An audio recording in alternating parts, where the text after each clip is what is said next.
And now let's head to those races that we're talking about in Florida. We've got Blaise Ingoglia, the Florida GOP chairman, who is joining us now.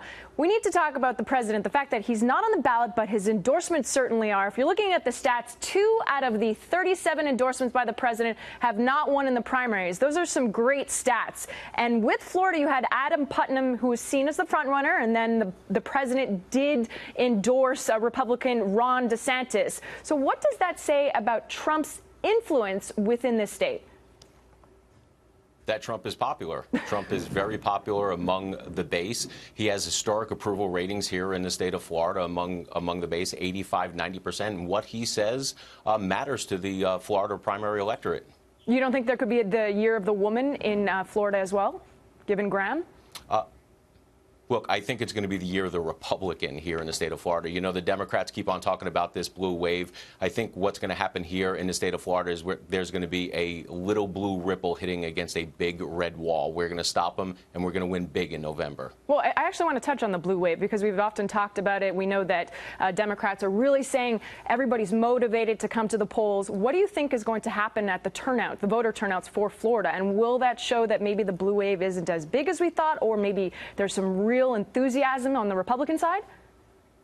Yeah, actually, great question. And so we are about 2 hours away from the polls closing here in the state of Florida on the East Coast and Central, 3 hours. But what we're seeing, the data is showing that there is no blue wave. Before voting started today, the Republicans had about a 40,000 voter turnout advantage. And if the primary super voters came out both on the Republican and the Democrat side, we would probably end today with about anywhere between the 200 to 250,000 vote advantage. So, and the reason why that is important is there has been about $111 million spent on TV for the gubernatorial primaries on both sides of this election, 74 million of that for the Democrats.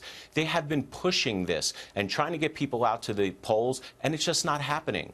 They're flat. They're not enthused about their candidates, and we're turning out the voters to the polls, and I truly believe that this is going to turn over and spill over into the general election. Do you think the spending on television ads right now has to do with the demographic, and a lot of the demographic in Florida does watch TV, but I know you've weighed in on this. What do you think the effect, if any, of these negative attack ads on television and radio and everywhere?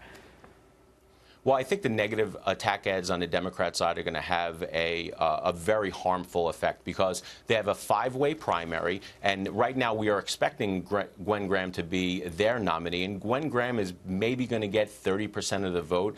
So what they're going to have to do is they're going to have to consolidate the other 70% who did not vote for Gwen Graham. So they're going to have a hard time unifying their party. On our side, we're going to have a much easier time because we know what's at stake. We know that we have to put a Republican back in the governor's mansion because that is going to set up President Trump's reelection bid in 2020.